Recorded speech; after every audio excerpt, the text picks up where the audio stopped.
I'm JP Tuesday.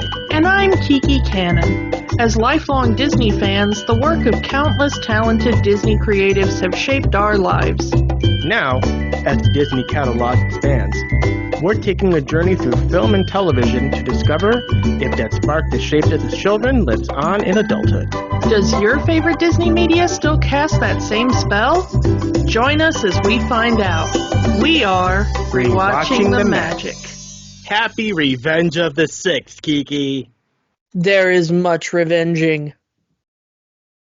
Yes, this is our annual Star Wars episode. A little late for May the 4th, but we are doing it on Revenge of the Sixth. And we are talking Solo, a Star Wars story. A movie that has had a lot of controversy in more ways than one. It's the movie that Disney got the wrong idea, that Disney learned the wrong lesson from, because now they don't want to recast any of the old actors, and now we get deep fake AI voices. Yeah. But yeah. So we get, deep fake AI Luke Skywalker in Mandalorian rather than a new actor playing Luke Skywalker, because according to Disney, no one wanted to see anyone else play Han Solo. I don't think that's true. Can we just jump right into it? Sure. It wasn't that we didn't want to see anybody else play Han Solo.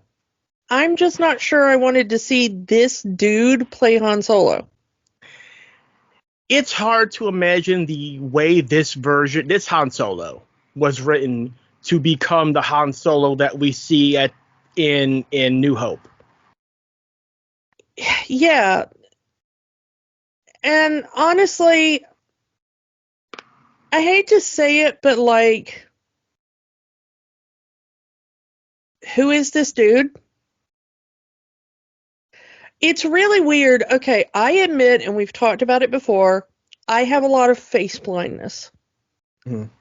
I have to be exposed to people either in their work or face to face for quite a long time before their facial features stick. I'm much better with voices, which is why I like voice acting a lot. But face blindness is kind of, a thing I have to deal with. I have seen this guy in a lot of stuff. Okay? Mm-hmm. I recently saw him in Oppenheimer. Mm-hmm. I have no idea who he was in Oppenheimer. Couldn't tell you. I saw him in Hail Caesar. Good movie. I love a Coen Brothers movie. Could not tell you who he was in that movie. Mm-hmm. Okay? It turns out, looking through his back catalog of work, I have seen him in a lot of stuff. Could not tell you who he was in any of those things except for Solo. And honestly, I don't think he makes a really good Han Solo.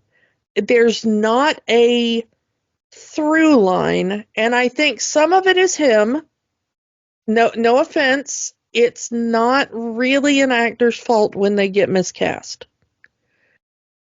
However, I think a lot of it is on the script. And we'll get into that when we talk about the actual plot. Mm-hmm. But there are people who were perfectly cast. Can you imagine anybody else as Lando Calrissian, young Lando Calrissian, other than Donald Glover? I mean, they were at one point going to do a Lando series with Donald Glover. Which they should still do. Why are they not doing that? Why am I not watching that right now? Yeah, I agree. I mean, missed opportunity. Hello. Mm-hmm. Donald Glover wasn't the only person up for that. Yahya Abdul-Mateen II, who we've seen in the Aquaman movies, And also was Dr. Manhattan in the HBO Watchmen series. He's a good actor. Don't get me wrong, I like him as an actor.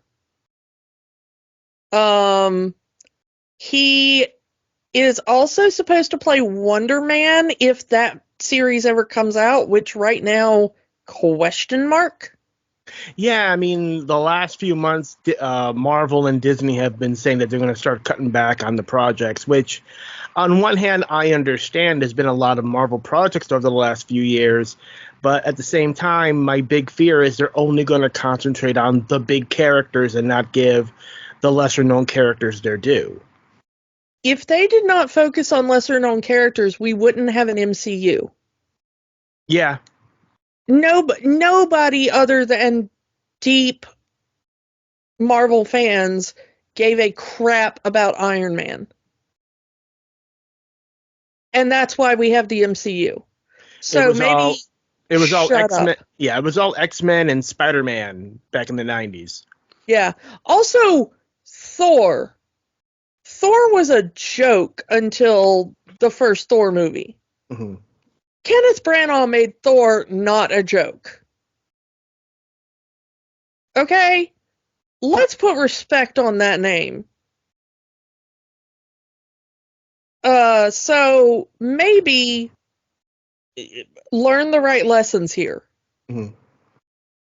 Who gave a crap about Moon Knight until he got a TV series? That's true. I mean, but outside of the hardcore comic fandom. Well, yeah, I mean, I'm talking about, normies. Not us. We're a completely different kettle of fish here. But yeah, I mean, so like I said, I'm a fan of the acting talent, but if you're like, do you want to see him as Lando Calrissian or do you want to see Donald Glover as Lando Calrissian? That's not, Mm-hmm. One of the other finalists was O'Shea Jackson Jr., Ice Cube's son, best known as playing his father in the Straight Outta Compton movie. So, do I want to see him play Lando Calrissian? No. Again, no offense to his acting talent, but if it's him or Donald Glover, Donald Glover. And Donald Glover perfectly encapsulates Billy D. Williams in his performance.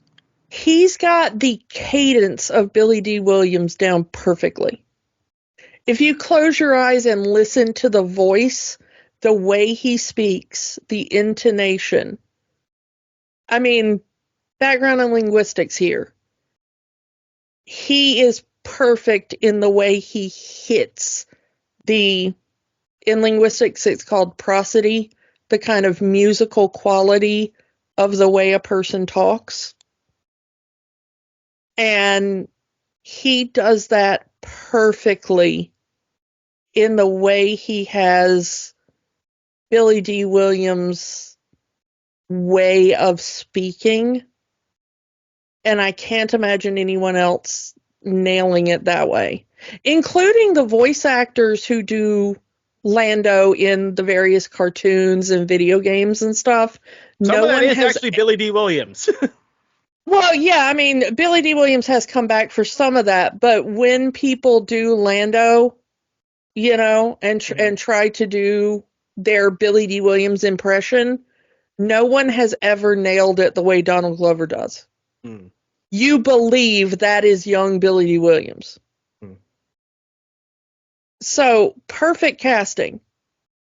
And then you look at our star of the movie, we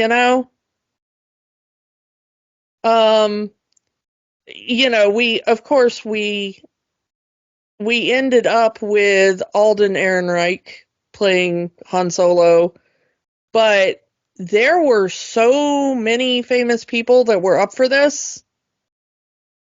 Tom Felton, Draco Malfoy. I can see that, actually. I mean, it's not a bad choice, maybe, but they were thinking about Charlie Cox at one point. Daredevil? Maybe. I mean, I'm not really for that.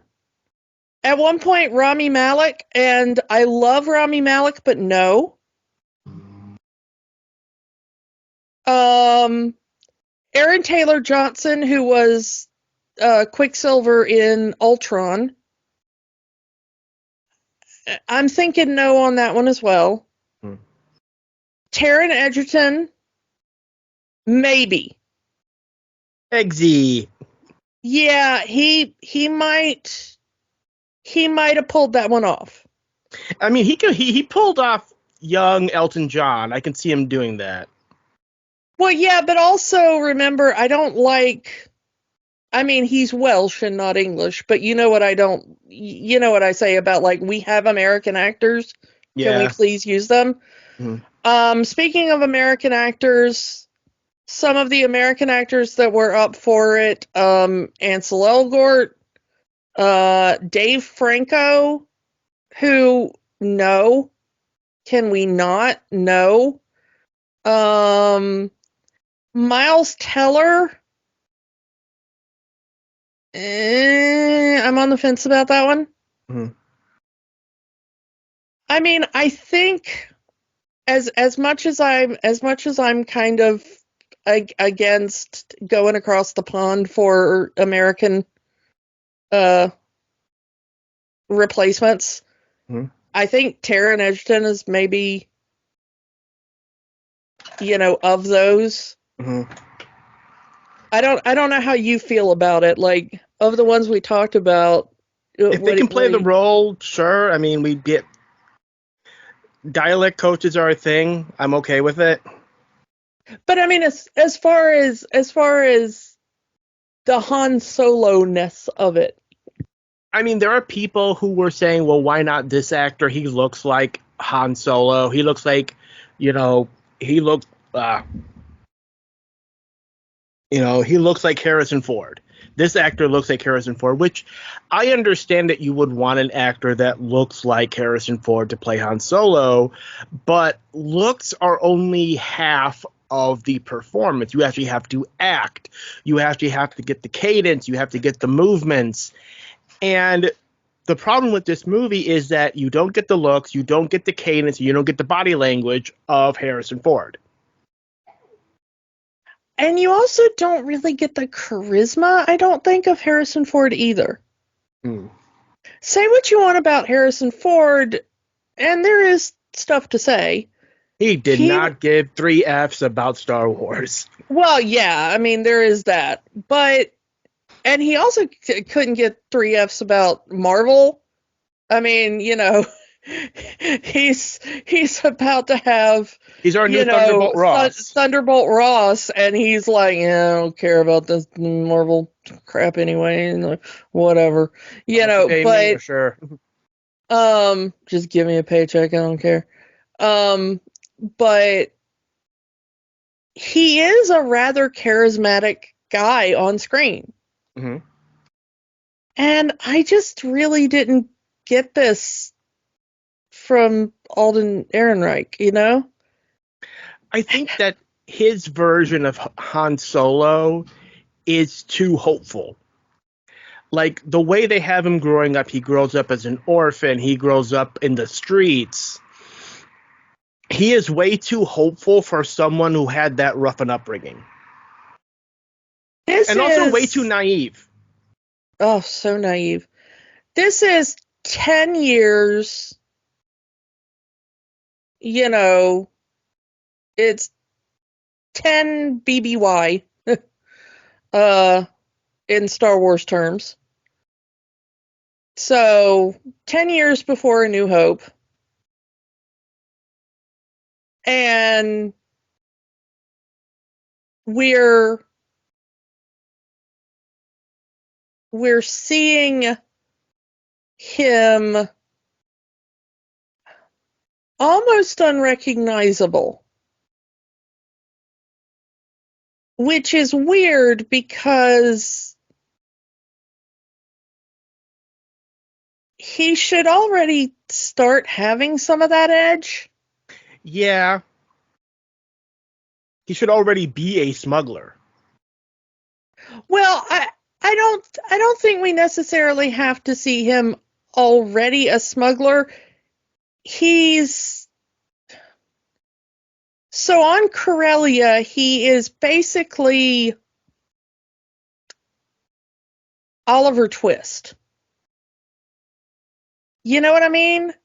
Like, he's one of those orphan kids that's just taken in by the alien version of Fagin. And you said Oliver Twist, like he's playing Oliver Twist, but he should be acting like Dodger. Kind of, but the alien woman that's there, who, by the way, I need to give a shout out to Linda Hunt playing Lady Proxima here. They should have used her more, but it's a nice little cameo. I absolutely adore Linda Hunt.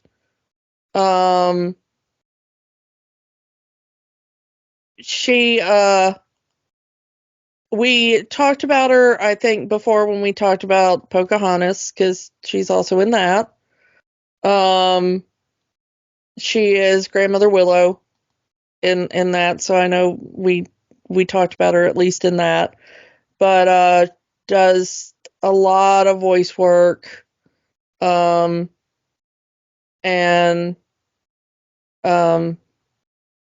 we've talked about her in, lots of things here and there. But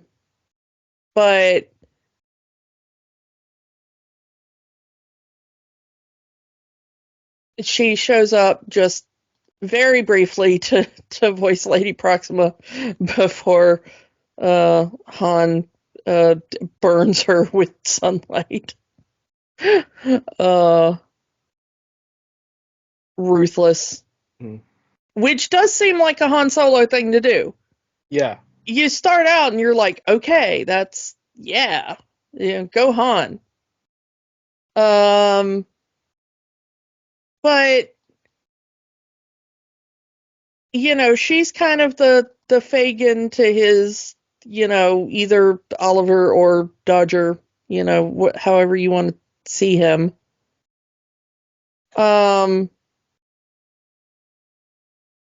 But he is just a low-level orphan gangster. He gets sent out on, go steal this and bring it back for Lady Proxima and her group of orphan kids. And that should make him a little, he's got that dream of, like, one day I'm going to steal enough money to get off this planet. You and me, Kira, we're going to get our own ship. We're going to get out of here, and we're going to live happily ever after. Yeah, because he's in love with Kira, and, they're both under the thumb or whatever of Lady Proxima. She doesn't have a thumb. Yeah, I said or whatever. But they're, Han steals from her, some hyperfuel, and they try to get away, and Kira gets captured, and Han ends up joining the Empire so that he can learn to fly, so that he can get a ship and come back and get Kira. And I want to pause here for a moment, since we're at that part of the movie. That entire opening part of the movie, because I think it's time we talked about the other controversy with this movie. And that's Phil Lord and Christopher Miller, who were the original directors of this movie. That opening scene, all them. It was their idea because they wanted to have the movie open with an action scene, and they felt that this scene would perfectly set up the characters in the movie. And honestly, I think they did a good job in that. The question is, they were fired from this job. They had directed a good chunk of the movie, and then they were fired. Here's the thing about, like when it came to these new Star Wars movies, especially when they decided that they were going to make anthology movies. They wanted each of these anthology movies to have their own voice and have a unique director and unique writers. And so, like we would get, Gareth Edwards and Tony Gilroy for Rogue One, and we would get Rian Johnson for The Last Jedi, et cetera, et cetera. So unique voices to make these movies unique to their own. And Lord and Miller mostly are known for comedies. They did the Lego movie. 21 Jump Street. They did the Lego movie, which is a good movie. Yes, but one of the things was people were kind of wondering, another person that the fan casting, not people who actually auditioned for the movie, Chris Pratt, people were fan casting Chris Pratt to be Han Solo. Again, this is years before Chris Pratt was in everything. No worst Chris. No. But I'll take the dude we got over worst Chris any day. Mm-hmm.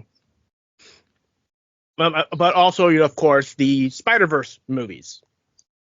And that's all good. And Lord and Miller, really known as comedy, and they really wanted this to be more of a comedy movie. And there's a lot of scenes in this movie that really feel, okay, this is a Lord and Miller scene. That bit where he takes the speeder and he tries to turn it sideways and then they get stuck and he's like, well, crap, run, Mm-hmm. I love that bit. It's very Han Solo. It's very, if you go back into New Hope and it's like, don't tell me what to do, princess. Oh, crap, I screwed up. It's that same vibe. That feels like Han Solo to me. Yeah. So that kind of feels like a Lord and Miller move. Problem is, and we kind of hear the stories now over how Across the Spider-Verse was done, how Lord and Miller were having animators stay longer hours, how they had animators fully animate scenes before they decided to cut them, and stuff like that. With this movie, they were staying longer hours. Budget was getting bigger. They were getting delayed. Also, and the big one, at least that certain people didn't like, Lord and Miller is very into improvisation in their movies. And apparently encouraged the actors to improv in the movies, which apparently was not appreciated by the writers of this movie, Lawrence Kasdan and his son, Jonathan. Lawrence Kasdan, you might know him. He is co-writer on Empire Strikes Back and Return of Jedi and Force Awakens and Raiders of the Lost Ark. So his work. So for him so apparently he was not very, very keen on the ad-libbing that was going on with this movie.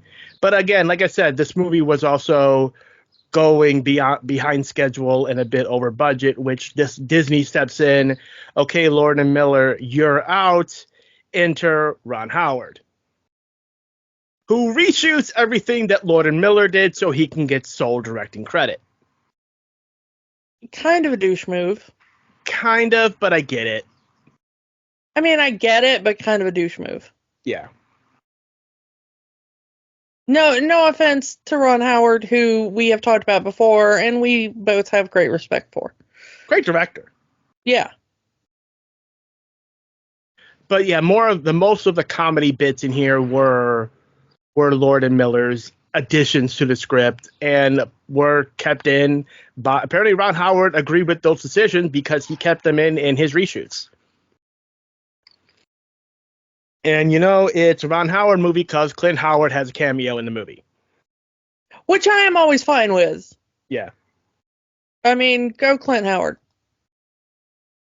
One of the few times nepotism works. Yeah. And of course, I mean, we do get Bryce Dallas Howard. We've talked about before, working on Star Wars now in some of the TV series. And she has been directing some of the episodes, and she's done a really good job of it. Mm-hmm.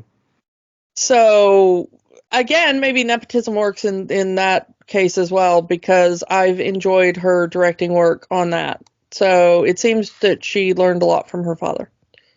One of the big changes from Howard's version, from the Lord and Miller version, was the character of Dryden Voss, our big villain. Originally in the Lord and Miller filmed footage, played by Michael K. Williams in a mocap suit, and it was going to be replaced with a CGI alien, a kind of a mountain lion looking alien. For the reshoots, Howard brought in Vision himself, Paul Bettany, and just had him be a human character. So apparently Michael Williams was unavailable for the reshoots, so they just decided to refilm all the scenes with Paul Bettany. I mean, once again, no offense to Michael K. Williams, excellent actor. Mm-hmm. I love Paul Bettany in this role. I love Paul Bettany in any role. I mean, we've talked about it before. I still have trouble remembering that Paul Bettany's name is not Naked Chaucer. Because that's just what we called him until he became Vision. Mm-hmm. My entire friend group just knew him as Naked Chaucer. Because that was the role that, like, everybody in my friend group knew him for. From Knight's Tale. It's just like, that's his first scene in Knight's Tale, is just him standing there naked as Chaucer. Mm-hmm. So we had no idea what his name was, because he was just the guy who played Naked Chaucer. And I don't think we knew him from anything else until he became Vision.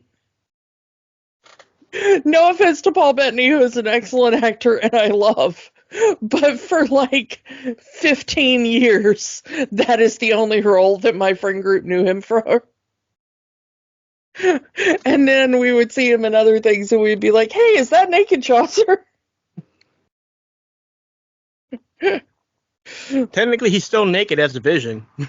Well, yeah, I mean, Vision is technically always naked, but yeah. It is kind of funny now that I am just now, like, 20 years into knowing him as an actor, finally learning his real name.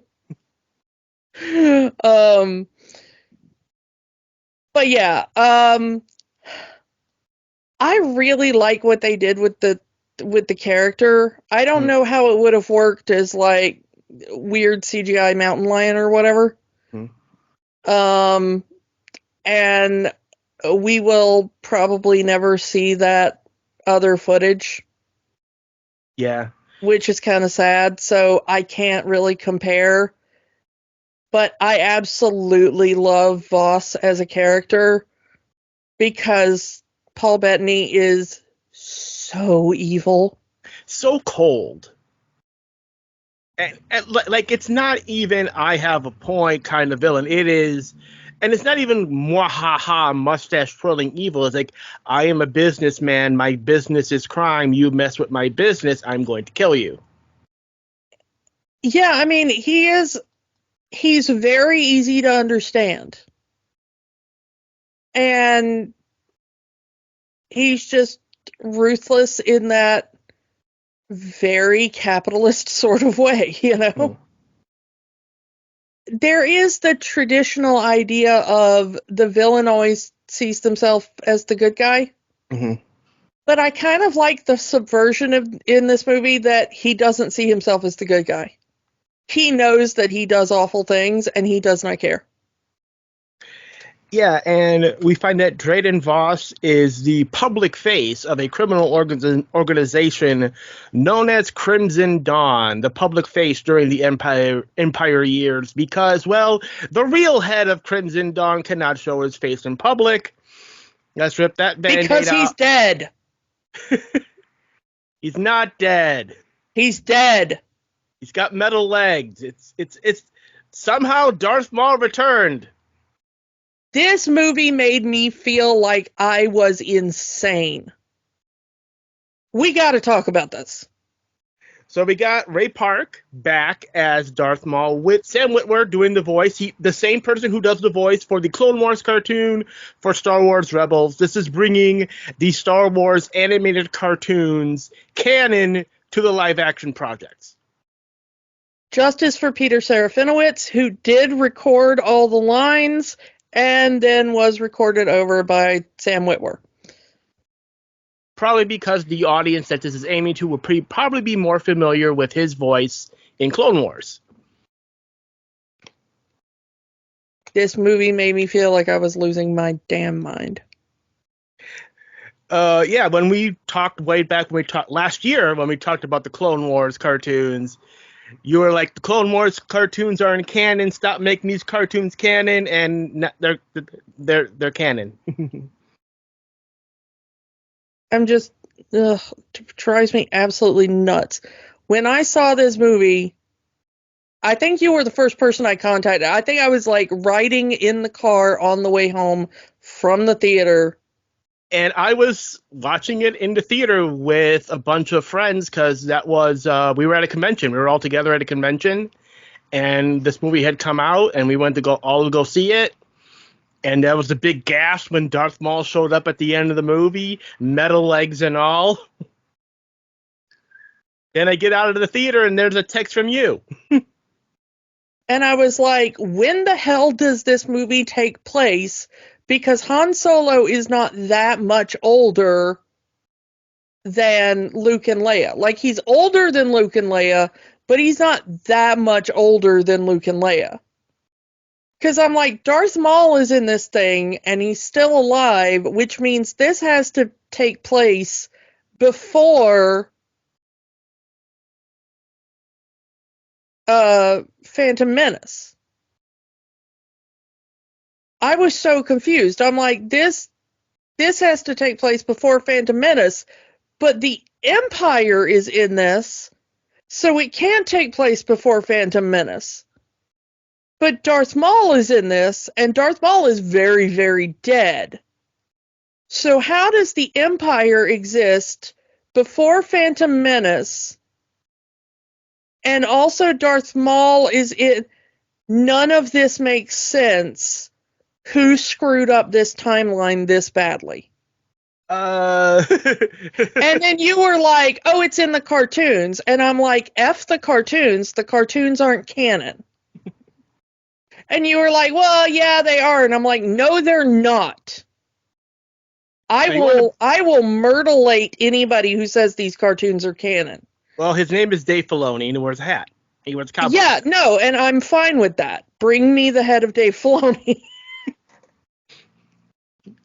I need you to stop. I need you to stop, Dave Filoni. Just stop, Dave Filoni. Even after we did 2 episodes on the Clone Wars.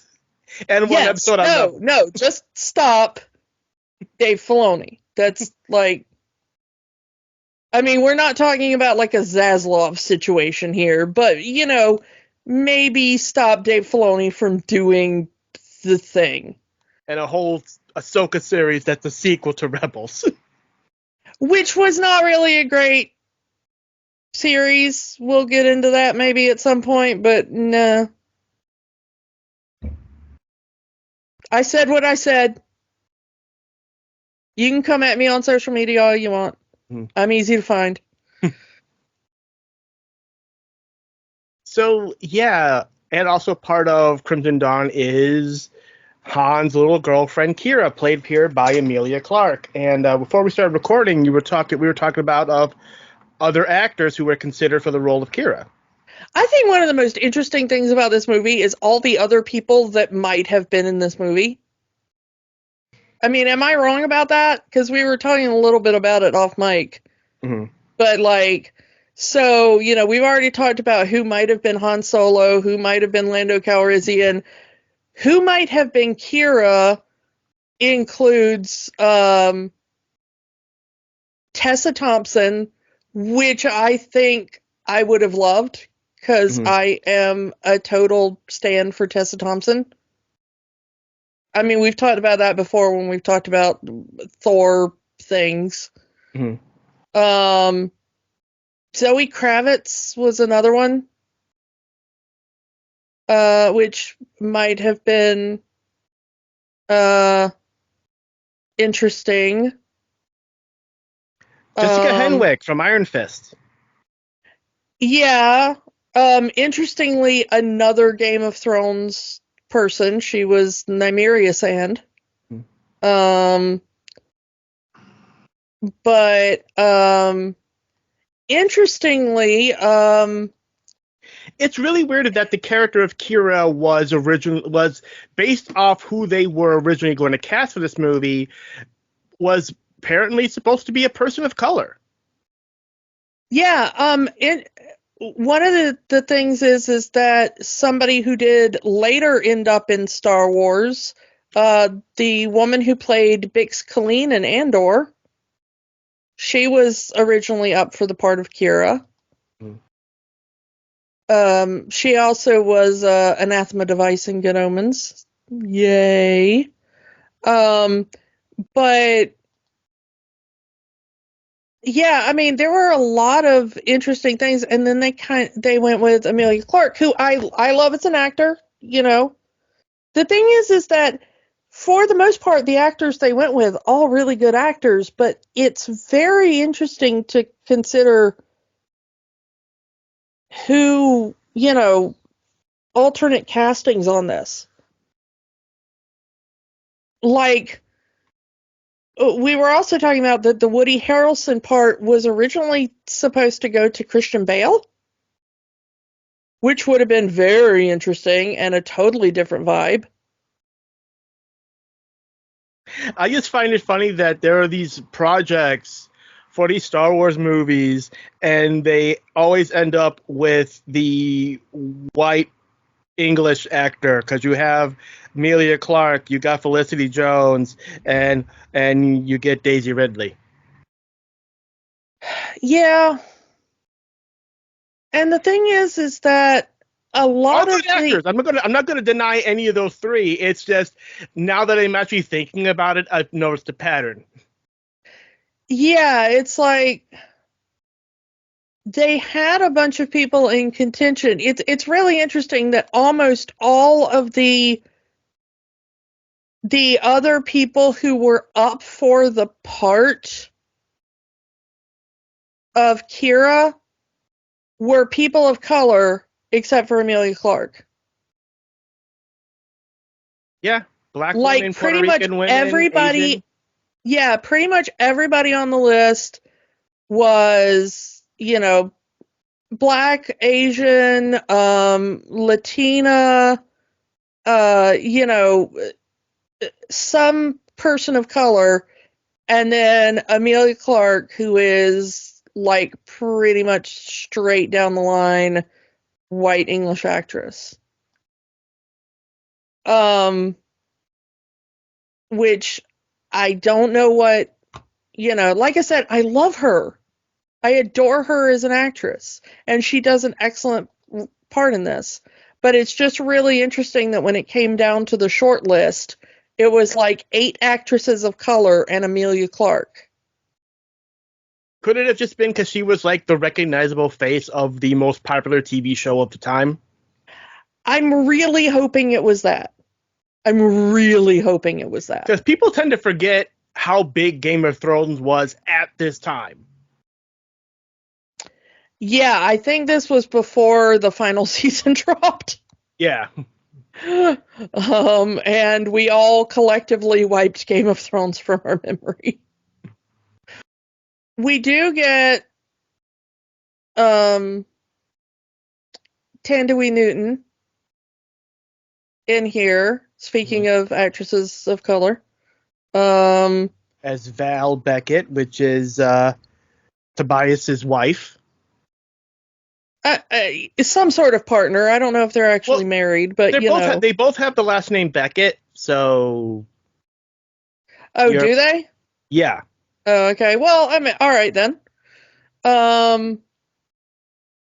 Romantic interest. We'll go with that. Yeah, I mean, well, whatever they are to each other, but I mean, it's very, They're very close in this movie. The two characters. I really love Val, and I really hate that it's like, yay, she's here, and now she's dead. Yeah. Because she comes up as a very interesting character, and then all of a sudden, a few scenes later, it's, we're not going to get out of here alive. It's been a hell of a ride, babe. Boom. Yeah, it does. Her death does seem really pointless. Like, yes, she's pinned down by some droids, but like, really, that's the only way out? All of Tobias's crew dies in this heist that they end up losing. Yeah, he's left with just Han and Chewie. Let's talk Chewie. Yeah, here played by Eunice Swatmo, who is now the go-to for Wookiees. He is going to be the first Wookiee Jedi in the Acolyte. He took over for as the body double for Peter Mayhew in the Force Awakens and Last Jedi because Peter Mayhew, before his death, had started having, due to his height and all that, had started having massive problems with his hips and his spine and things like that. So he wasn't able to do the more active part of Chewie, the running and the stunts and stuff. So they got Eunice to come in and do the more active parts. He was a professional basketball player in Finland. And so he's very athletic. And now that Peter Mayhew has passed on, he is the go-to Wookiee. So he has taken over playing Chewbacca, and also now, I don't know the name of the character off the top of my head. They have released the character's name, I believe, but there will be a Wookiee Jedi for the first time in the upcoming show, The Acolyte, and he will be playing that character. So yeah, we finally see how in canon, now that the EU is erased. Yeah, that was one of my big Razafragan. Yeah. I'll admit, the Han Solo book trilogy where you get his young life, I actually did like those, and that this movie kind of the young Han Solo adventures, and then we get this. It feels like this. The entire whole thing of Han Solo before he meets Luke feels like it needed to be more than one movie. But they combined it all into one movie because that's what's part of their anthology plan. I mean, if they're going to bring in things like, Heir to the Empire and stuff like that, could we not take some of the better parts from, like Han Solo's backstory and stuff like that? Aren't there things that we could pull from the old EU and bring them in? Throw a little bit of money at the people who spent entire lifetimes creating really good backstories for these characters. under the Yeah. guise of you are writing Star Wars canon. No, oops, you're not. Like, those stories were excellent and well thought out and really, really tied together in good ways. And now it's just like, yeah, we feel like just doing whatever. And I'm like, just go through the back catalog and be like, this is a really good idea. Let's port this over. You know, you got like, 30 years of back catalog, use it. What the hell is wrong with you people? Anyway, Yeah, but like I we said, get a new backstory for how Han and Chewbacca met. I did like that we actually got Han speaking Wookiee, although broken Wookiee. Yeah, that was pretty cool. That was the one part of that scene I did like. The idea of that the Empire had captured Chewbacca and was using him to kill and perhaps eat deserters or other people. Also, can we point out the thing that gets Han thrown in the pit, which is that he points out that the Empire are the bad guys? Yeah, Go he actually Han. he even says he got kicked out of the academy for pointing this out. Joins the military unit, and is about to rat out Tobias for being, you're not actually the sergeant. There's bullet holes in your uniform. You took it off a dead man. I'm going to call you out. And then Tobias goes, you know what? No, I'm going to call you out. Well, I was talking more about the scene where, the commander or whatever is telling them like, hey, we need guys to do this, and Han's like, why are we here? And it's like, well, we're bringing peace and stability to the galaxy, and we're defeating the enemy. And Han says like, well, actually, this is their planet and we showed up on it. We're actually the bad guys here. Yeah, we're protecting from invaders, but we're the invaders. Yeah, which also I like because this was previously on an episode of Futurama. I like that this is Star Wars just repeating Futurama. Well, again, Lord Miller's original plan was to make this a more comedic movie, so I can see them borrowing from the best, quote, quote. Well, I mean, it is the best. I mean, Futurama is the best. And now owned by Disney. But the thing is that it's kind of hilarious because, that Futurama episode where Fry and Bender and then Leela end up in the military and they discover that the Earth military is the one that showed up on the planet of the bouncing balls and are the invaders. And Fry is like, wait, we're the bad guys here? And is really surprised that they're the ones that just showed up in a imperial action, And that's what the Empire is. That's what George Lucas always intended it to be.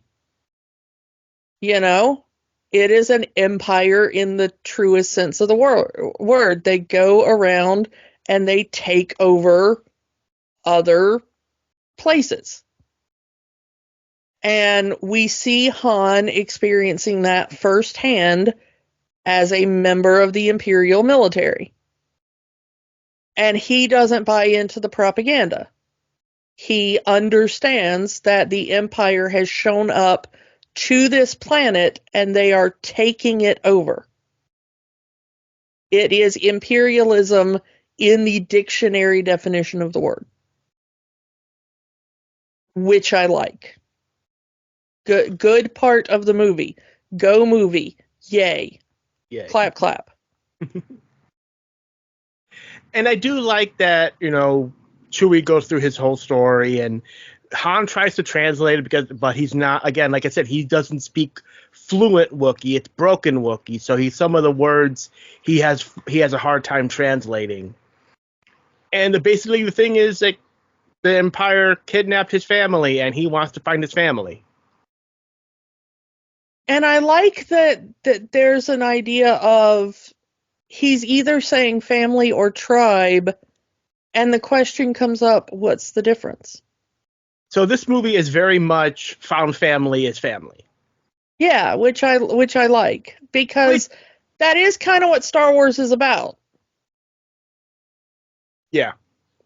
In some respects, it's, if it was just about your birth family, then we'd have Luke joining Vader. But it's not. It's about the found family. And yeah, okay, you can say like Luke and Leia are brother and sister. He didn't know that. But he didn't know that, and he chose her anyway. He left his Jedi training because his found family was in danger.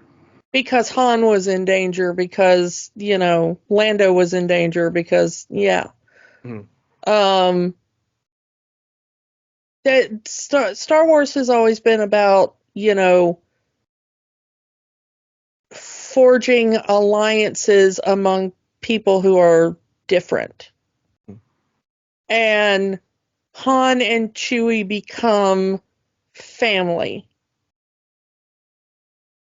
Because, and it's weird to bring up the Star Wars holiday special, but I was thinking it. Yeah, you were thinking it, weren't you? Like, Han is part of Chewie's family. He goes and spends the holidays with Chewie's family. Now, you could say, like, well, it's because Han doesn't have a family, but lots of people don't have families and aren't invited to other people's holiday stuff, Mm-hmm. But, like, come on. He's invited to come spend the most important holiday on Kashyyyk with Chewie's family.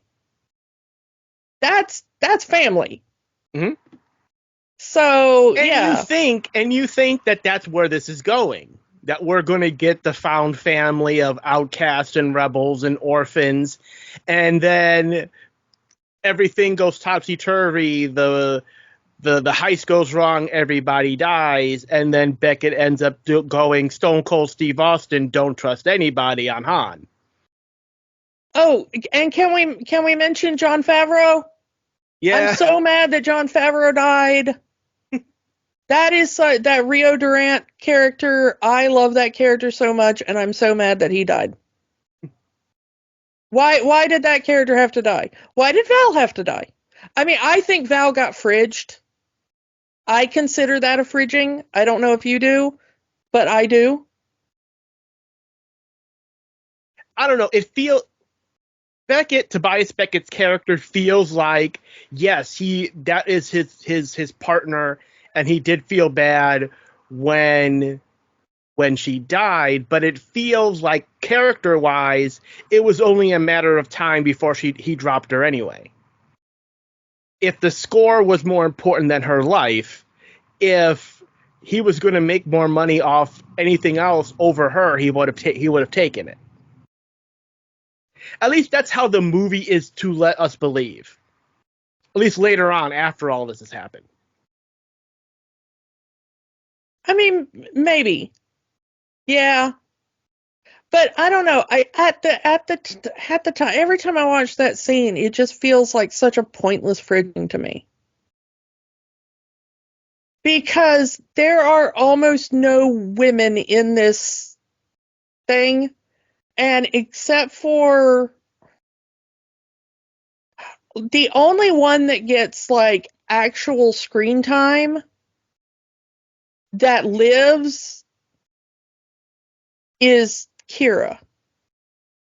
I mean, Enfys Nest lives, but she gets almost no screen time, and for most of the movie is misgendered as a he, because that is the, like, bum, bum, bum, you know? Mm-hmm. It's a girl, you know? Mm-hmm.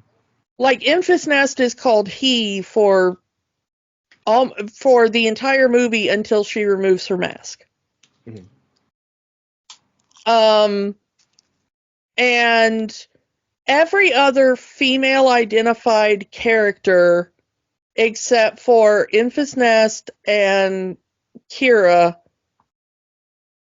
is killed. And there aren't that many. No. Like, Val is killed, L3 is killed. I want to talk about L3. Oh, we are gonna talk about L3. I wanted to do this movie just to talk about L3. But finish your thought, I'm sorry. Yeah. But yeah, I mean, Lady Proxima, even though she's not a good guy, like, is she dead? Does she have, like, I mean, the last time we see her, she's really injured. You know? And Kira, the last time we see her, is like, sorry, I'm a bitch. I'm leaving. You know? I'm going to take this opportunity to up my station and get closer to Maul. Yeah, so I mean, like, really the only good woman who lives is Enfys Nest, and she gets very little screen time. You know? Mm-hmm. So every other woman is either dead or evil. Yeah. Except for Enfys Nest, who, like I said, gets almost no screen time and is misgendered for most of the movie. So that, I don't know, it's really, you know, they talk about if you put together, like, every line spoken by a woman in New Hope, it's like a minute and a half long or something.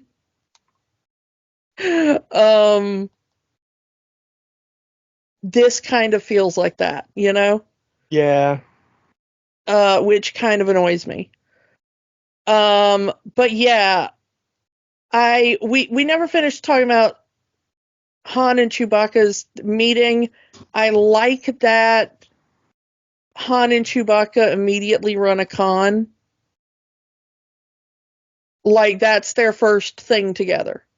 Yeah. Is that Han notices that the pipe that they're attached to is a little, you know, wobbly, and he's like, hey, pretend to beat me up and we'll take down the pipe that they're standing on and we can get out of here. And Chewbacca's like, okay, I'm down. You know.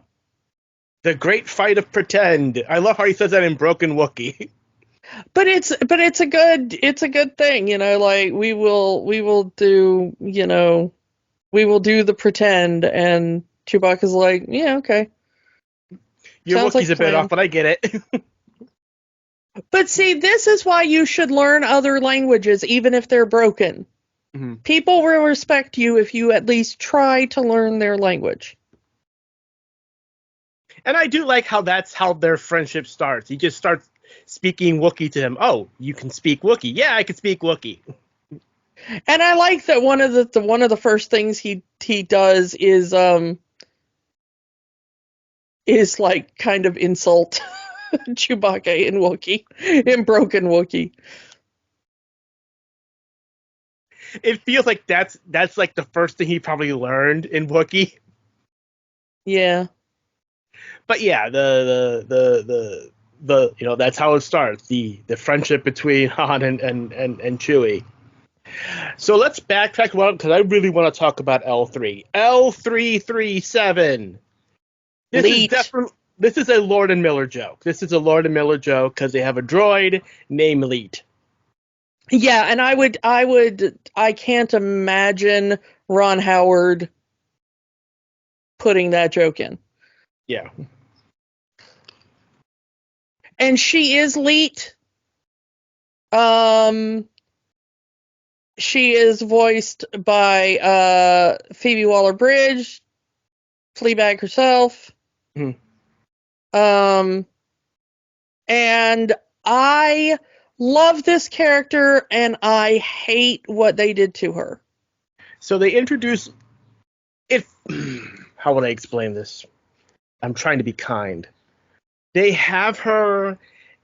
It feels, again, this was clearly written by a man because they kind of have her as the sort of feminist, droid rights activist character. Yeah, the thing is it feels like somebody heard the discourse among the fandom about droid rights and the fact that droids in Star Wars are sentient and yet kept as basically slaves. We don't serve your kind here. Which we have talked about before. Mhm. And we talked about how they did it so well in Andor with B2EMO. Mm-hmm.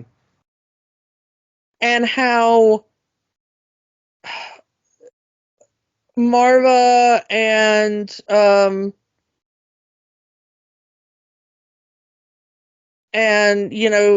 Cassian and basically everybody connected to the Andor family treated B2 as basically part of the family. Mm-hmm. And by the time at the end of that series, when B2 is thrown by one of the Imperials, you're like, whoa, is B2 okay? the Imperial hits B2, like the entire town is like, how dare! No!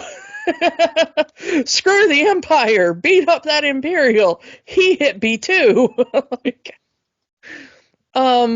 And the fact that that's kind of treated in this movie as a joke. Yeah, when we first see L3, she walks into the droid gladiator thing that Clint Howard is running and is trying to tell the combatants, like, stop fighting each other.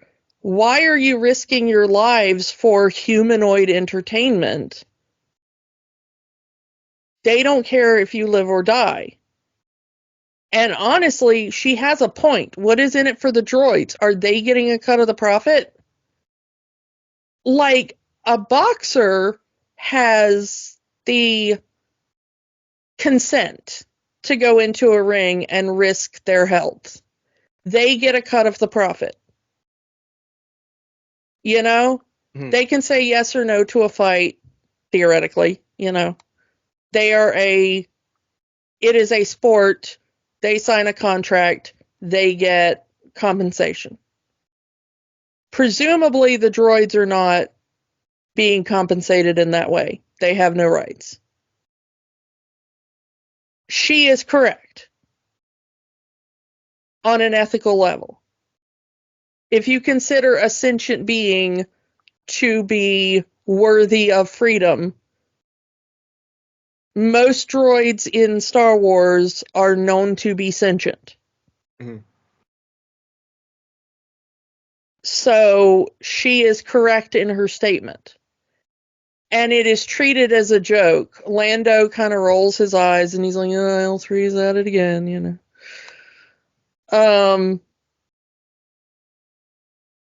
But the thing is that she is kind of proven right later on when they get to Kessel. She starts a riot. I mean, bravo her. She looks and she says she tries to communicate with another droid, and the droid is incapable of communicating with her, and she realizes it has a restraining bolt. which is why we now understand what was happening to R2 in A New Hope when 3PO says the thing about the restraining bolt. They don't just like prevent a droid from leaving an area, which is what we always kind of thought. That like R2 was like running a con. But it seems like restraining bolts actually like prohibit droids sometimes from actually having thought, which is cruel. It's like droid lobotomy. Yeah.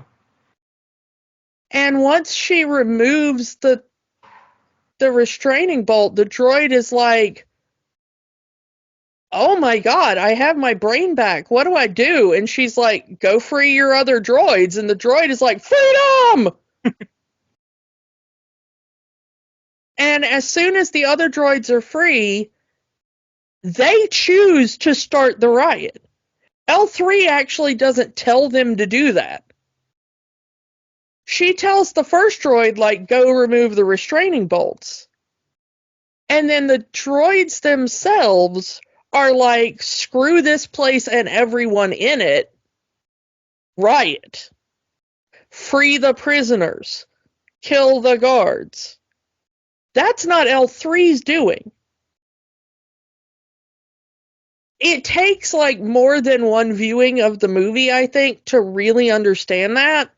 But L3 does not tell them to do that. That is a choice made by the droids that were there on site. Mm-hmm. L3 is just focused on the task of helping Han and Chewie do the mission. The droids are the ones who start the riot and start freeing prisoners and telling the prisoners, like, hey, take over the place, kill the guards, freedom, whatever. And in fact, the stuff that the droids do actually kind of hurts the mission a little bit. It causes L3's death. Well, yeah, I mean, eventually it does cause L3's death, but I'm talking about before that, like when they're all just in the control room. It makes it a little more difficult for Han and Chewie because the riot starts going on around them, and it makes it a little more difficult for them to get where they're going. But that's not really L3's doing. She just removed the restraining bolt to get the droid to move. Mm-hmm. And then it starts a chain reaction because once the droids are free, they make that choice on their own. Which really, I think, tells you a lot. But the fact that it's portrayed in the movie as L3 starts a riot for comedy purposes, I think is a really weird misunderstanding and misreading of what actually happens in the film. But that comes from earlier in the film where Lando's asking L3, hey, L3, do you want anything? Equal rights? Ugh. I hate that line. I hate that line. I really do. It's one of the worst lines in the film. And of course, there's that girl-to-girl conversation where L3 and Kira said, oh yeah, Lando's in love with me. I thought about it, but no. But the thing is I don't think she's wrong. Especially with the way Lando reacts when L3 is shot. He risks his own life. Which is not something you do for property. If not in love, he definitely cares for L3 and values her. Well, here's the thing. Everybody knows it, and Donald Glover has also said it. Lando is the Star Wars version of pansexual. And I mean pan in the really overarching sense, not just irrespective of gender, but Species. without respect to species. And I do think that also means droid. Mm. I think if a droid consented, I do think that Lando cares about consent. I don't think that Lando would go around hiring slaves in that sense. I don't think Lando would be a slaver. Well, at some point, he does become a high-ranking person at Cloud City. So maybe you're onto something. Yeah. But I think that if a droid consented to doing something with him and was one of the droids that we know to be sentient, because I do think there are different types of droids, and I do not think all of them are sentient.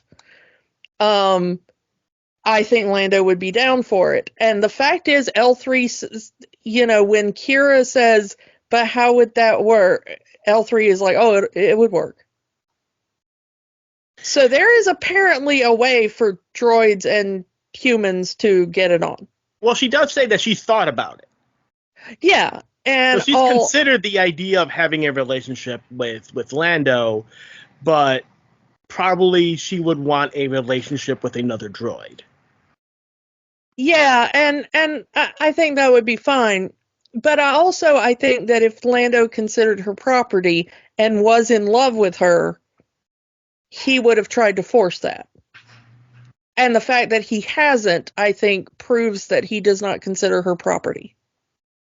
Especially, L3 is shot. He tries to drag her body crumbles in his arms. And he's carrying her torso and her head in his arms as he's getting shot. And then the big decision he has to make, does he sacrifice L3's processor for the Falcon to get out of there?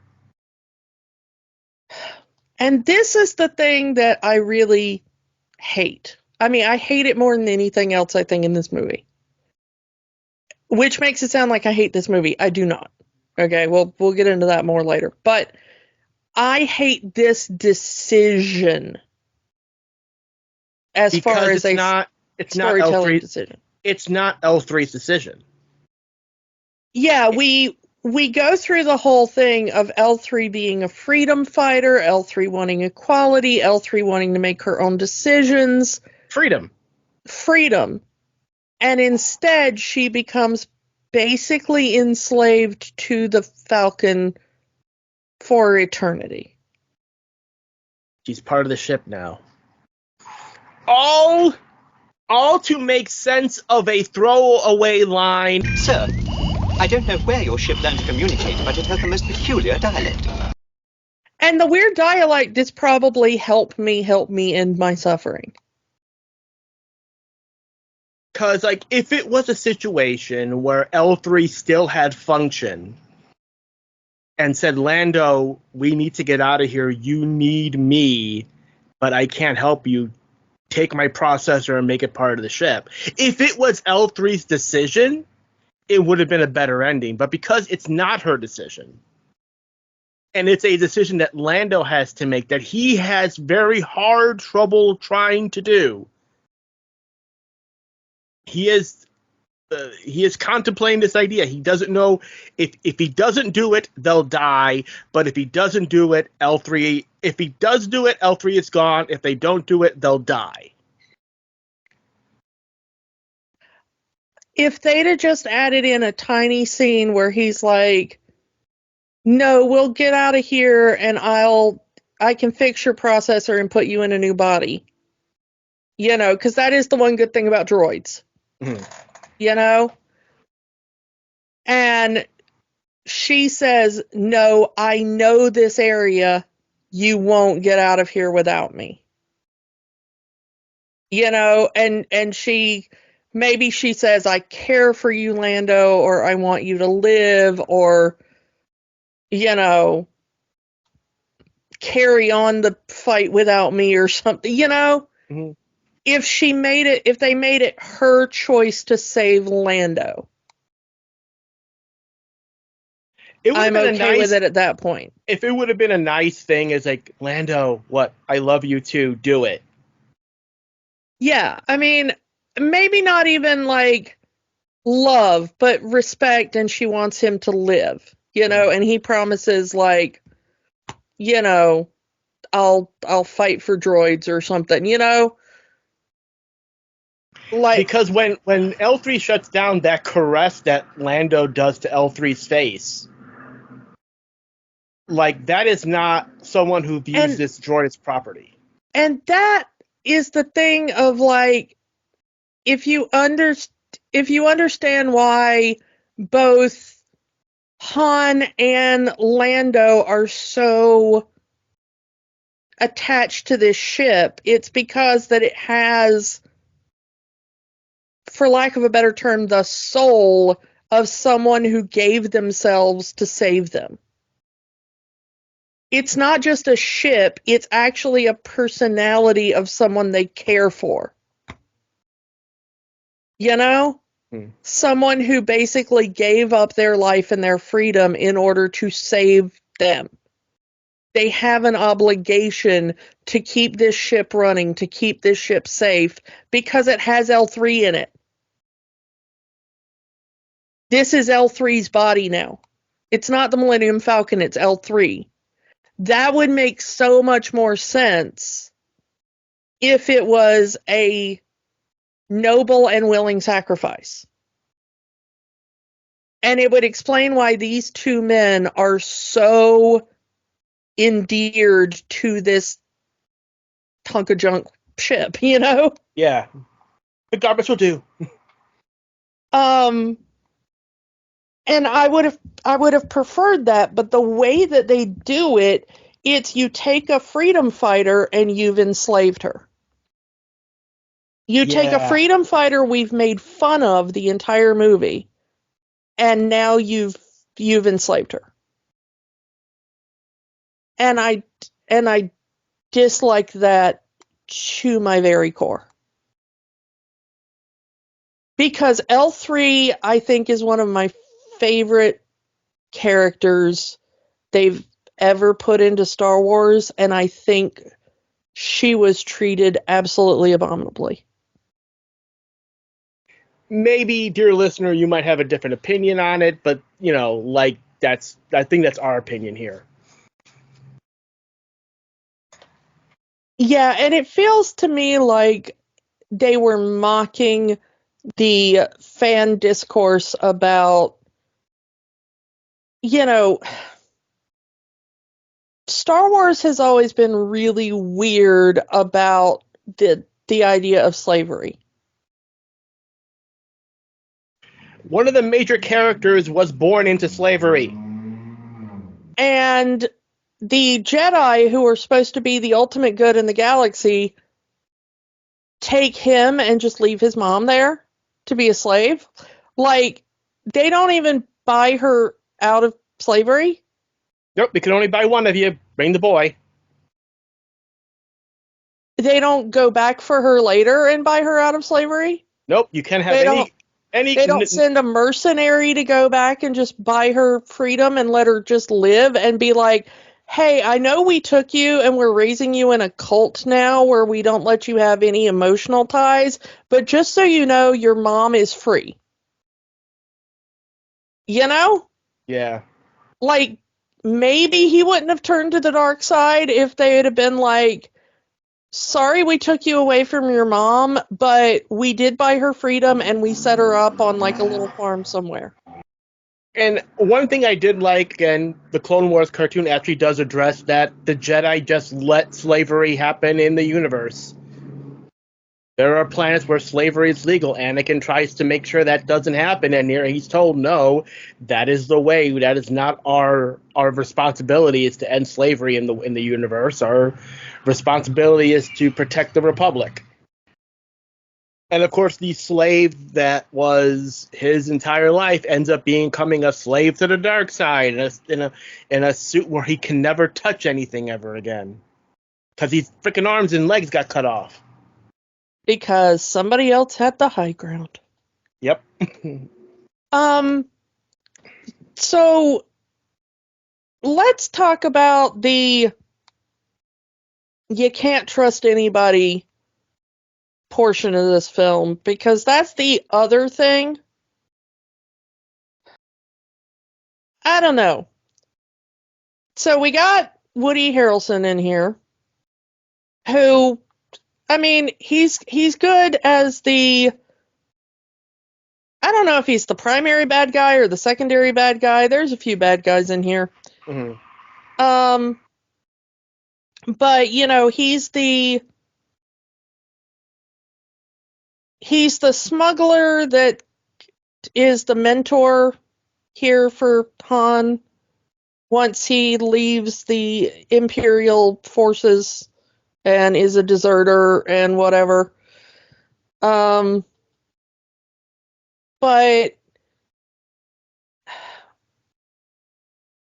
the thing is that one of the things that Tobias tells Han is don't trust anybody. And then of course the completely like, oh, I'm shocked. No, really, I'm very, very shocked. At the end of the movie is, well, of course, the person Tobias was saying you shouldn't trust was him. Because Han has a soft spot for Enfys Nest, who we think is supposed to be the bad guy. You know, oh no, they're pirates. It's pirates in space. They're gonna steal all of our stuff, and then Voss is gonna be mad at us and kill us all and whatever. And then you find out that Enfys Nest is basically, what's so funny is like, I wasn't sure what the big reveal was supposed to be about Enfys Nest. Like, was it that she was a woman, or was it that she was like A kid, almost. a kid or what? Like, here's the problem is that part of my face blindness is that I have a real trouble telling ages of people. It's kind of like child, teenager to like 25, and then it's like 30 to like 50s, and then it's just like, you know, 50 to like 70, and then like 70 to death or whatever, you know, like my brain is very wibbly about ages. Especially in Hollywood when everybody's like constantly having work done and, you know, really good makeup and stuff, and everything's kind of covered over, you know. So like I don't know how old Erin Kellyman was when she did this movie. So I don't really know how old Enfys Nest is supposed to be. And She was about 20, so she was born in 98. So, but the thing is like, is the character supposed to be 20? Or is it supposed to be like 20 playing 14? Or, you know what I mean? Mm-hmm. So,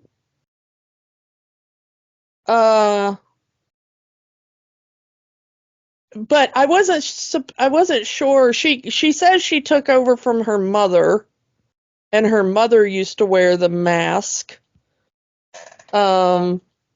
Which always makes me wonder, like, I don't know if Enfys Nest is like her name or her title. But if she took over from her mother, why does Tobias keep misgendering her? It's possible that they've never seen any of that group without their masks on. So just by default, they think they're all men. Yeah, I don't know. I love that Warwick Davis is part of this group. Yay. Yep. Yay. Cameo. Not a Star Wars movie anymore without Warwick Davis in it. Also, we forgot to shout out Anthony Daniels, who has a very brief vocal cameo as the droid that gets whacked during the speeder chase at the beginning of the. You cannot come through here without proper authorization. You know, Yeah. that one, that is Anthony Daniels. Love him. He is a wonderful guy. I've talked about meeting him and talking to him before. Such an amazing man. Bless him.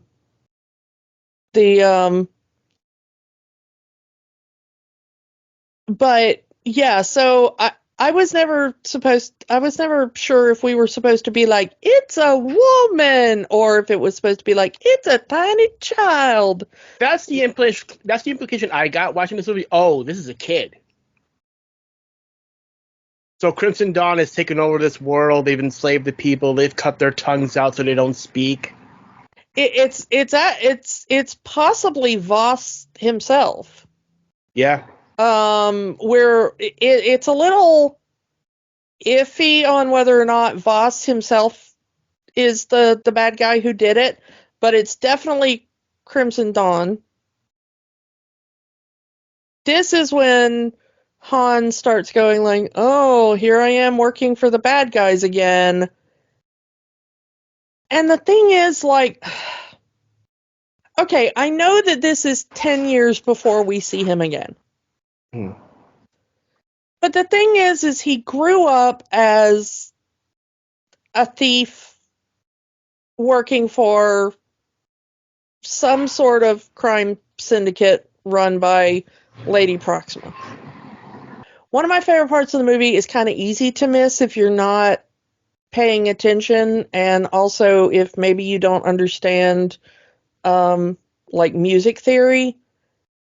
But when he is running away at the beginning of the movie and he decides to join the Empire just to get off world real quick, there is that like join the Empire propaganda ad, and it is playing the Imperial March but in a major key. And this has led to a lot of theories among the fandom that that the Imperial March is an actual song in the Star Wars universe, and it is actually the Imperial anthem. But the Imperial anthem is played in a major key. And so, like, when Vader and the Emperor come onto the ship for the first time, that music is actually playing just like you would play Hail to the Chief for the United States president. But the audience is hearing it in a minor key to let us know these people are evil. So that the music that Han hears is what the Imperial troopers would hear when Vader or the Emperor would show up. It is the national anthem, if you were, of the Empire.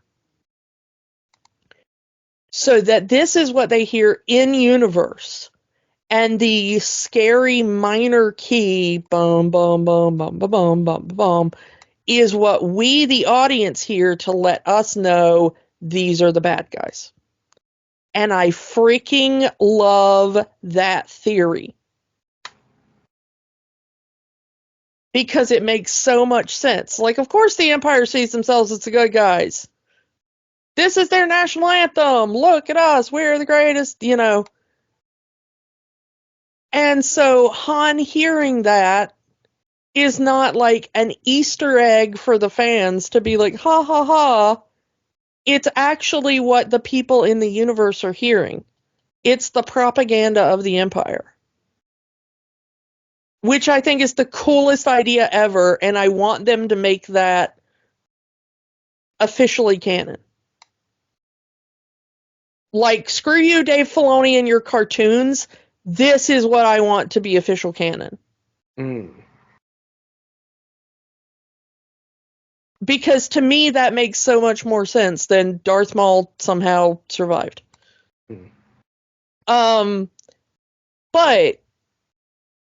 That to me is a thing I love. But the thing about the beginning of, like, I like the beginning of all these little rebellions, because that is what Enfys Nest says, like, oh, we're a rebellion, and you're supposed to be like, yeah, you know? Hmm. I want to know what happened in these 10 years to make Han go from, like, screw the Empire, we're the bad guys, and, like, I'm going to help Enfys Nest, even though Voss and Crimson Dawn will kill me, because I have a soft spot for this kid who said, my people got their tongues cut out, or whatever. Like, he doesn't know this kid. She could be lying. You know? Hmm. Like, one guy is offering him lots of power and lots of money, and this girl is offering him, like, a blood hunt on his head from one of the most powerful gangs ever. What about the Han Solo we see at the beginning of New Hope, sitting in that bar, negotiating with Jabba and dealing with Greedo, would make the choices in this movie? Something happened and he became hard. But the thing is that everything in his background suggests that he should be hard by the end of this movie. And he's not. I mean, the closest thing we get is Han shooting first, killing Beckett. Yeah, now that's a good scene. That's Han Solo. When Chewbacca's like, oh crap, you just shot his ass. No I'm debate, no. Right when in the middle of his big speech, Han is like, you are not going to be monologuing. No. We're not doing that. I feel like I said, I feel like he needed to be a little bit more harder earlier in the movie. And I feel that a lot of that is lost because of Lord and Miller's want of this being more of a comedy. But the thing is that Han Solo is a comedic character. Han Solo is the screw up of the Star Wars universe. He's a scoundrel. People forget that. You know, there's that very funny scene in episode 4 where he's trying to fire against the stormtroopers, and then they walk into a room full of stormtroopers chasing him back. Yeah, I mean, he's the guy that's like, hi, we're all okay here. How are you? Like, he's not really that slick. He's charismatic, but he's not really that witty and slick. There is the thing, and I wish they would, again, pull crap from the EU and make it canon. The EU established that Han Solo is a Force user, he just doesn't know it. And Han Solo's Force power is luck. It's why he's a good gambler, and it's why he keeps getting out of situations he should be dead. Han Solo has the Force power of luck. Can he control it? No, he cannot. But the Force is on his side, which is why he fits in well with the Skywalker clan. And it's why in the EU, when he and Leia have children, their children are massive Force users, not because Leia is a Skywalker, it's because Han also has access to the Force. And I wish they would bring that in, because the thing is, the movies keep showing that. They just don't understand that's what they're doing. Throwing it, his luck is the dice. The dice that he gets from Kira that he puts in the Falcon. Well, he has the dice, and then he gives them to Kira, and then Kira gives them back. Like, we have 2 movies where they try to make these dice a thing. Did you even notice those dice in the Millennium Falcon until they started making them like a, hey, look, this is an Easter egg? No. Did anybody notice those dice in the Millennium Falcon until then? No, nobody did, because it was too crap of a, like, 70s 35 millimeter was too crap to notice those freaking dice until they started making them a thing in the new movies. When Leia kept holding those dice, I was like, where'd she get those dice from? Like, what's the deal with the dice? And then they're like, oh, she has the dice from the Millennium Falcon. I'm like, there were dice in the Millennium Falcon? And then there's all these, like, really crappy, like, grainy screenshots from the original movies. And it's like, look, see that little, like, golden smear right there? Apparently those were dice. Like, okay. It's always fun to have an Easter egg nobody knew about. Yeah. So that's his luck, were these dice. I really just wish they'd go ahead and be like, Han Solo had access to the Force, he just can't control it. The Force is with Han Solo, it just does what it wants when it wants. You know? Yeah. Because that makes a lot more sense in the context of Star Wars than, you know, some of the other things. Mm.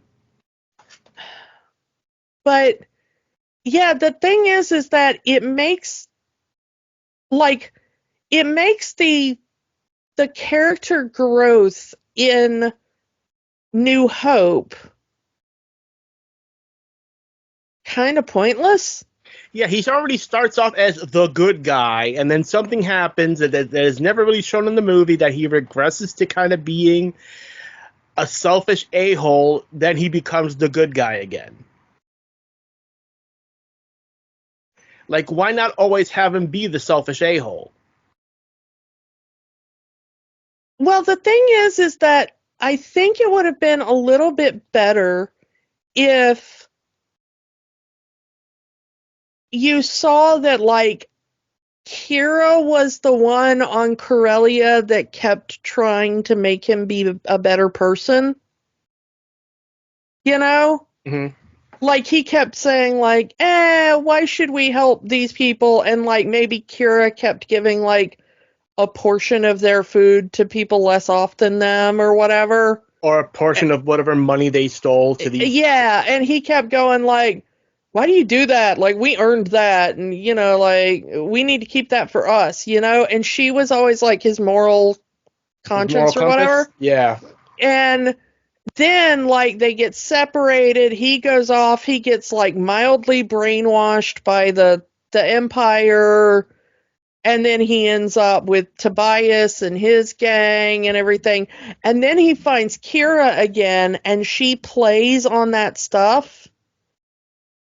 And then she betrays him at the end of the movie, and he's like, screw it, I'm never going to trust anybody again. And then he ends up with Jabba. Like, you know, then he, like, shoots Tobias in cold blood, and then he's like, screw it, I heard about some Hutt gangster, you know, we can screw him over and whatever. And Chewie's like, are you sure you want to do that? And he's like, yeah, I'm sure I want to do that. You can't trust anybody. You know? Yeah. I mean, it ends on kind of a downer moment, but we're at the Han Solo we get when he's like,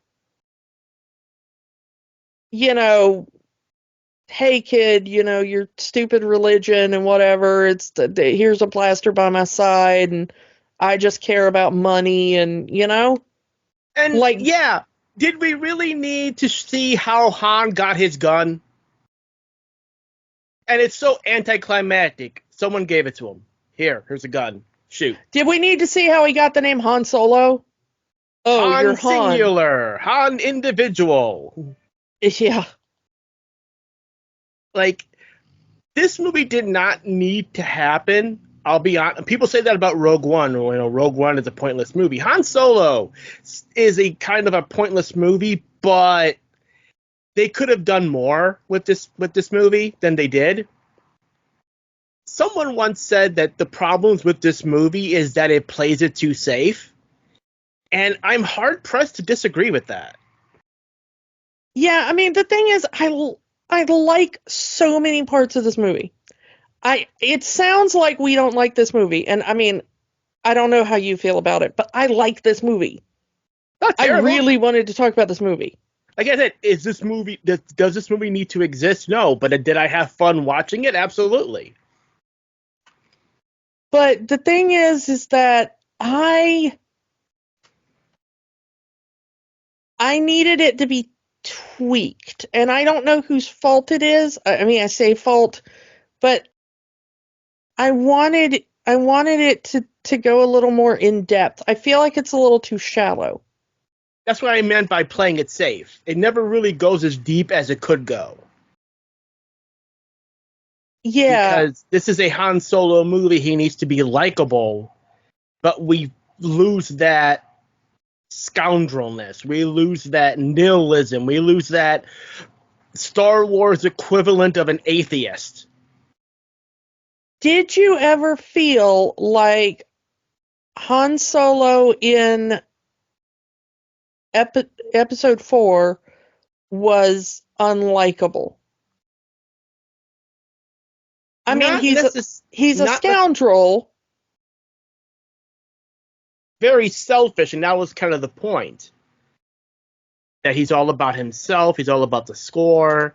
You know, I'm only doing this for the money. That's on Harrison Ford and his charisma. I will say that one of the good things to come out of this movie is that the novelization of this movie was written by my friend Mur Lafferty. Ooh.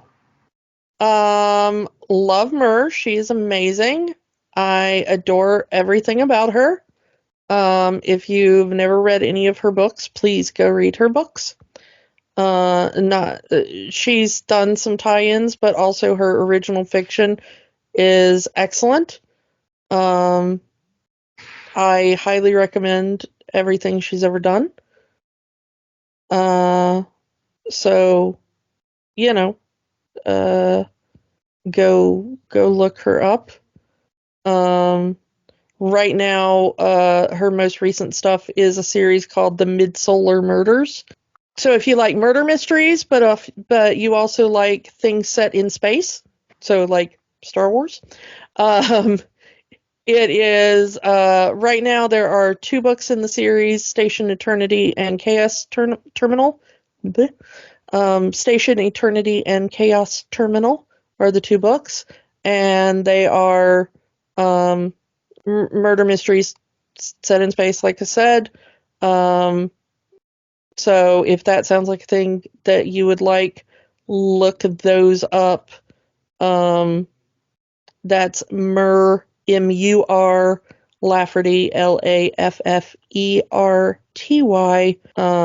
Highly recommend all of her stuff. She is amazing and good friend of mine. And of course, I highly recommend you go pick up the novelization of Solo, a Star Wars story as well, if you like tie-in fiction. But yeah, I wanted to shout her out because she is an amazing person and I love her. It has she put in some scenes in there that are not in the movie, of course, which happens a lot with tie-in fictions, including a scene that has Saw Gerrera and Jyn Erso. So, go see what happens with them.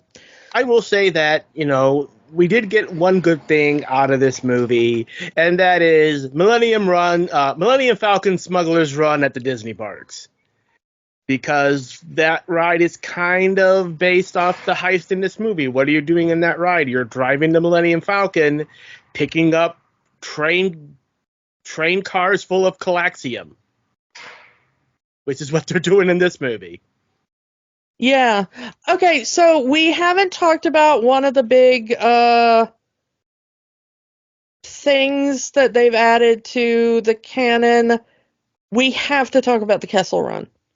Oh, yeah, we clearly skipped over that. So, yeah, in the original movie, that's clearly a bluff. He's bluffing. He's BSing. And I like that was just him BSing. And also George Lucas not understanding that a parsec is a unit of distance and not a unit of time.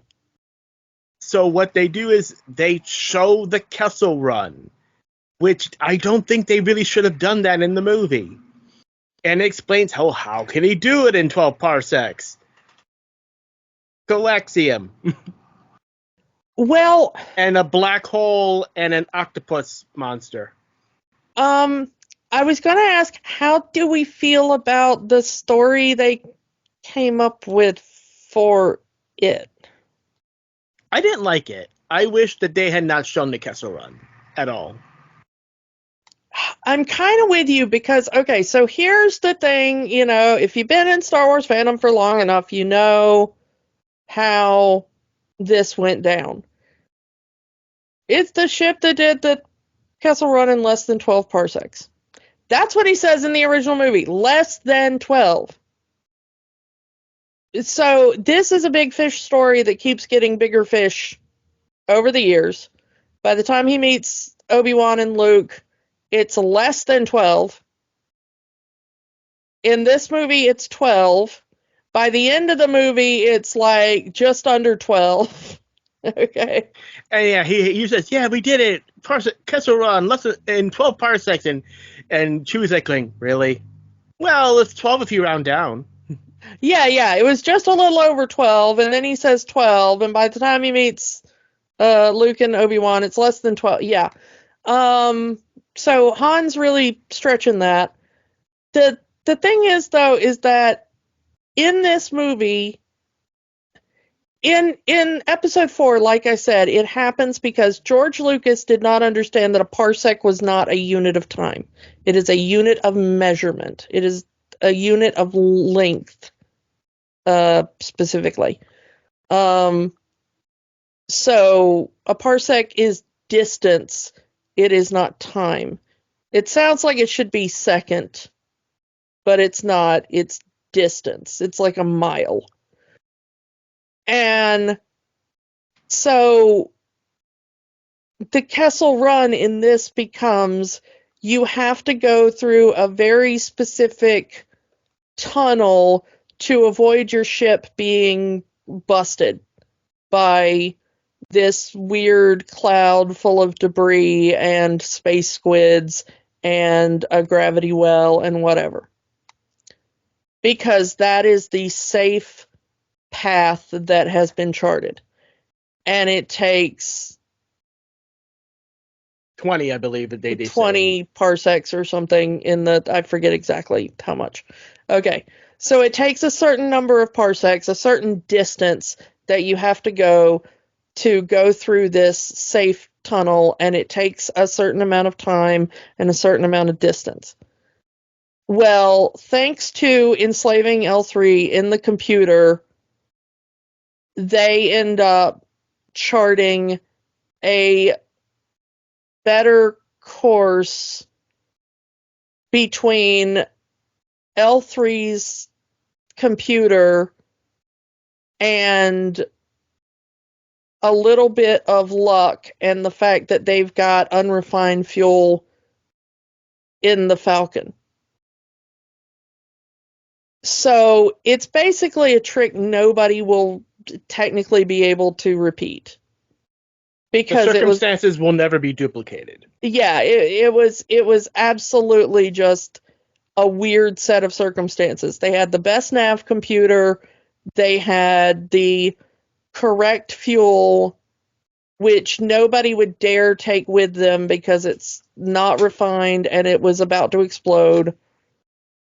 And it also, you have to go near a gravity well and you run the risk of getting sucked in. And we get the explanation that the Falcon is shaped that way because they jettisoned the escape pod. Yeah, that too. So the Falcon doesn't have any escape pods anymore. If something happens while you're on the Falcon, you are screwed. I don't know why they never replaced the escape pod, but whatever. Maybe they like the aesthetics. I think that 1, they sacrificed a space squid. 2, they sacrificed L3. How many creatures have to die for this fuel, you absolute monsters? Am I the only one thinking that? Yeah, I mean, I get you. I mean, Space Squid wasn't doing nothing. It was just chilling, you know? Mm-hmm. They came into its domain. It didn't go after them. Why did Space Squid have to die? And that looked like a very painful death. Yeah. I mean, that was a lingering, awful death. My heart goes out to Space Squid. Poor thing. It didn't do nothing. But, yeah, I agree with you. I kind of wish they hadn't gone there. Yeah, I mean, it feels this movie was written, and I don't know if it was or wasn't, but it feels like it was written by bullet points. We need to explain the gun. We need to explain how Han and Chewie met. We need to explain the Falcon. We need to explain the Kessel Run. And we need to explain these dice. I don't know why everybody is so into the dice. I don't know. It's so weird. So, does this movie have the magic? Like I said, I don't think this movie needs to exist, but I had fun watching it even again. The first time and this time. This has magic. I just don't think the movie needs to exist. Okay, I'm going to tell you why I think it has the magic. And it's really down to 2 things. 1, Donald Glover is Lando. Yes. This entire movie gets a pass from me because Donald Glover as Lando is just the best. Him and those capes. An entire closet of capes. I mean, you can never have too many capes. My closet is also filled with capes. I have way too many capes, maybe. And none of them are as flash as Lando's. I really want his cape collection. If anybody can help me out with that, please send your capes to P.O. Box. No. I'm serious. If anybody would send me capes, I would go get a P.O. Box right now. Yeah, no. I love capes. Lando has good capes, and Donald Glover is a perfect Lando for this film. Love it. I also love that they that in the Sabacc game, Lando cheats, and then Han takes away that cheating and wins the Falcon fair and square. Han does not steal the Sabacc card to cheat himself. He just takes away Lando's ability to cheat. And I do respect that. Win. Yeah. I like how he said, if you had this card, you would win, and kind of tosses the card out. And then he says fair and square. Yeah, fair and square. And I respect that. He doesn't use the card to cheat Lando back. He just takes away his ability to cheat. Love it. I do love he has that little almost... Okay. It's a reference that I know was not intentional. But of course, the character of Miles Morales was loosely based on Donald Glover. Donald Glover did in fact voice Miles Morales in one of the cartoons. And the way he summons the card is the web shooter motion. Yeah. Also, he plays Miles Morales' uncle in the MCU. In the MCU, yeah. But yeah, so this movie would automatically get a pass if the only thing it had in it was Donald Glover's Lando and his wonderful, wonderful capes. It also gets a pass for me because I love L3, even though they did her so dirty. Oh yeah, they did. I mean, L3 is a great concept done absolutely just the dirtiest. So even though I hate what they did to her, I love the concept. I love L3. I will always love L3. L3 forever. I wish L3 and B2 could get together and, just wreck shit. Yeah. So that's why it has the magic for me, those two things. Everything else I kind of question, but those two things, awesome. So, yeah, again, I had fun watching this again. Definitely has the magic for me. So let's move on to next week. Kiki, there's a new Planet of the Apes movie coming out real soon. It actually looks pretty good, and I can't wait to see it. So in honor of that, we are going all the way back to the original 1968 Planet of the Apes. Get your paws off me, you damn dirty ape. Dr. Zaius, Dr. Zaius, Dr. Zaius. Yes, we're going to go back and talk Dr. Zaius. We're going to talk about the original Planet of the Apes. Come back for that, and we will talk to you all next time.